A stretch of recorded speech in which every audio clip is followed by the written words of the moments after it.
Hello folks, hope you're having a great day today. Hey, today I want to take a look at the third of sort of a H.P. Lovecraft Cthulhu Mythos storylines. Today I want to take a look at the Dunwich Horror for you folks.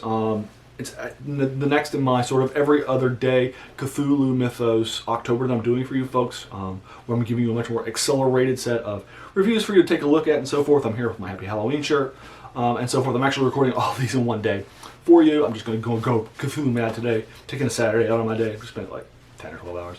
Going to be recording all this. This is the third of them. Now, the Dunwich Horror, which we're going to be taking a look at here in a moment, I think is very important to read for a lot of number of reasons. First of all, it's kind of where you get a modern... I think more Cthulhu works that follow, that people write specifically in later generations that are going to write, are probably taking more from the Dunwich Horror than any other Cthulhu Mythos story. So I think it's important to take a look at it and why that's the case. I also think it's one of his worst of Cthulhu Mythos stories. I actually think The Dreams in the Witch House is worse than this one. But it's not my favorite. And I don't think The Thing on the Doorstop is that good either. But this one I just don't like that much at all. But it's important to read. It has a lot of fun stuff happening in it and so forth. And so we'll take a look at it in a moment and talk about why. The Cthulhu Mythos, of course, is this big giant work where you're having a number of these big dark gothic horror characters that are more than just your normal sort of horror tropes where, hey, I'm going to be attacked by a vampire or a werewolf or somebody's trying to kill me from some sort of a ritual murder or something like that, or a ghost that's haunting me. What am I going to do or something like that? It's those are sort of the horror before that. Once the Call of Cthulhu hits in the late 20s, it all changes. And H.P. Lovecraft changes it with his things, with his writing. So now we're going to be taking a look at his stuff. And he's a big horror writer and so forth. And I think the Dunwich Horror is the third of a major triumvirate of stories. The first is Cthulhu, which we already looked at. The second is Shadow of Innsmouth, which we just looked at a couple of days for you. And now we're going to be turning and looking at the Dunwich Horror and so forth. This is about 25 pages long. It's actually much easier to read.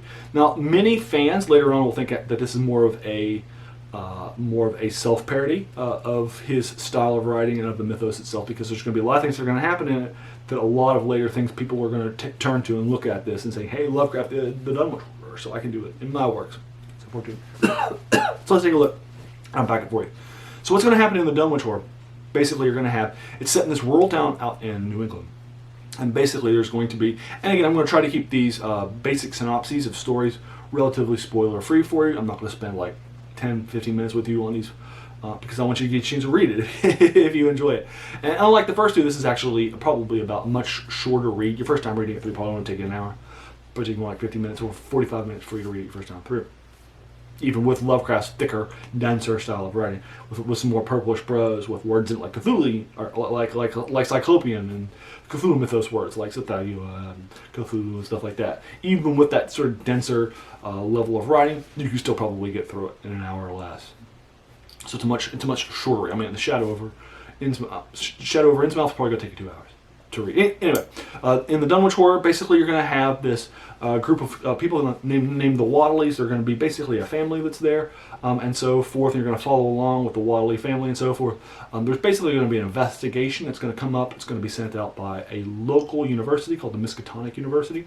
Miskatonic University is created by Lovecraft for this area of New England, as well as places like Innsmouth, Arkham, and so forth, and the Miskatonic Valley River, and so forth. So Miskatonic University is this high-profile university. It's going to have a lot of these books and so forth. Anyway, what's going to end up happening is that after doing some initial investigation, our good professor is going to head on back, see if they can do some research and unpack some of the things that's actually happening and so forth. He's going to head back to the university, take a look at the library, take a look through some of the books that are there, find out what's actually happening and so forth, find out a way to stop what's happening, because it's got some dark things that are happening, and find it out, and then head on back to kind of put an end to it. Now, so we'll end it there. This story doesn't have that much happening in it. It's a strong good versus evil story, which is, again, something that you would not typically find in the Cthulhu Mythos story. It also similarly has these sort of obvious tropes of horror tropes that you would find, like dark creatures being made in much of a sort of a Mary Shelley Frankenstein style thing. Although different, there's going to be this sort of dark creature being made in a barn and so forth, and you find out it's one of the kids.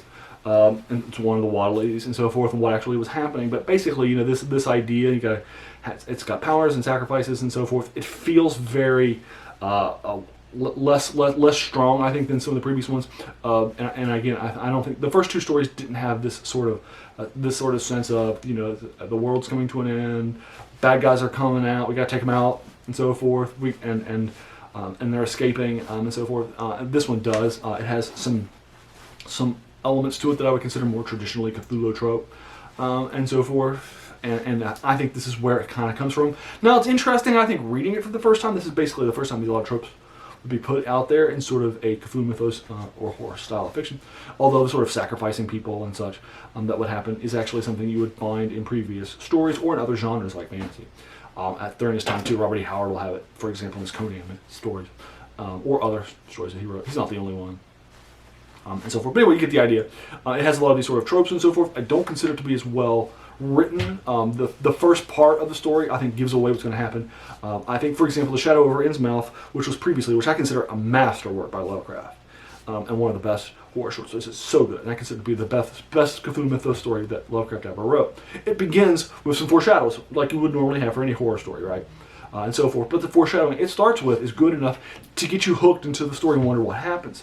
This one, I think he actually gives away too much at the beginning, so you kind of know where the story's going. I think too early on and so forth. So I disagree with some of that. I also think the pacing in this is strong and so forth as it is in the previous book. No, I do think its pacing is on par with the Call of Cthulhu, which I think has some pacing issues too. Although it's relatively a strong work, and this is a strong work too. And it's also better because it has less pages and so forth too. But it's also written before I think well before Shadow Over Innsmouth, the previous story too. So it has that going for it. So I think it's also shorter too. So with that understanding, I give it more of a pass because of that.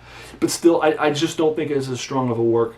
I think there's a lot of sort of sloppier writing here. I think too, and again, a lot of fans later on when they're I think they're going to be looking at people that come along like August Derleth and so forth. And a lot of August Derleth stuff. And we'll look at him and his changes he makes to the mythos later on when we take a look at his works. Later on in October, I'm sure we'll take at least one or two of his. But you'll see that there is a change that happens in the mythos under him, where things become more obvious, more good versus evil, and so forth. And you can see a lot of those things coming from the Dunwich Horror, and so forth. And this story is definitely going to be, I think, the template for most of the Cthulhu mythos stories that follow. So if you pick up a primer of Cthulhu mythos stories, more of those stories are going to feel like the Dunwich Horror than feel like any of the other stories that Lovecraft wrote. And I think that's sad because we're going to take a look at another story that I think is amazing, 2 stories down from now, The Colorado Space, which I think is so much better and so much more well written, and I think is a missing template that I don't think a lot of stories are being written in that style, and I think that's unfortunate because it's such a well written story. Anyway, you get the idea and so forth. I'll leave you to it. Let me know in the comments what you thought about it, and if you've read it, I'll also link you to it in below so you can check it out. It's free online. The IP's been long since lost as Lovecraft died back in 1937. So it's free out there for so forth. Lots of people have published it. I have it in various collections. I actually encountered it in this Del Rey collection when I was in college and so forth. But again, I'll link you to it below so you can read it for free. And if you want a prestige, you can certainly pick that up yourself. Places so you can read it in writing. If you want to read a book, you can do that too, rather than just a PDF or something online. Feel encouraged to do that too. And meanwhile, hey, I want to thank you so much for taking some time out of your day. We all have busy days and busy lives, so you took some time out to spend it with me. I appreciate that. And finally, hey, if you like this video, there's no reason not to hit that subscribe button. There's going to be so many more reviews and other things to follow. I'm really passionate about horror, science fiction, and fantasy, and this is one of the strong horror works of its era. The Dunwich Horror. So check it out. It's the third of that sort of triad, I think, of really strong and influential Cthulhu mythos stories that Lovecraft does. So check it out. You're definitely going to enjoy it. It won't be time wasted. So thanks again for your time.